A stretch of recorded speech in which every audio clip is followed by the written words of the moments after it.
Everyone, my name is Forrest Robinson, and today I'll be doing the family system approach to counseling.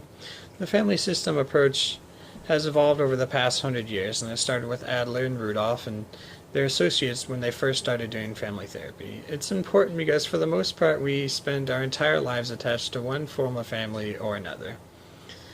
One aspect of the family therapy is that it's a systematic approach instead of an individual approach.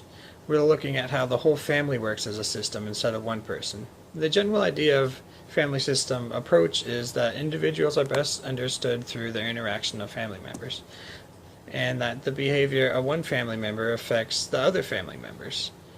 And part of the counseling is you invite everyone into therapy and you switch from focusing on the one person and you see how the family dynamics work. The family system approach is short-term and solution-focused because normally one person is labeled as the problem, and once you resolve that conflict, you see quick results. The counselor is on the same level as the family as you're sitting there with them, as they watching them and observing how their family dynamics are. Before the first session, you want to make sure you answer the initial questions so they know what to expect in the first session. And in the first session, you want to form a relationship, and you want all the family members to be present. And you got to make sure you make contact with everyone. You talk to each individual person, and you check in on them right at the beginning of the process. One interesting part of family systems approach is you are asking more how questions, not what, why, or when questions, and you're not really focusing on the content. Some of the techniques use a circular question, such as, how do you think your mom felt when you did that? And you kind of have other people think about another family member. You also use enactments to kind of see how the family interacts with each other in their own environment.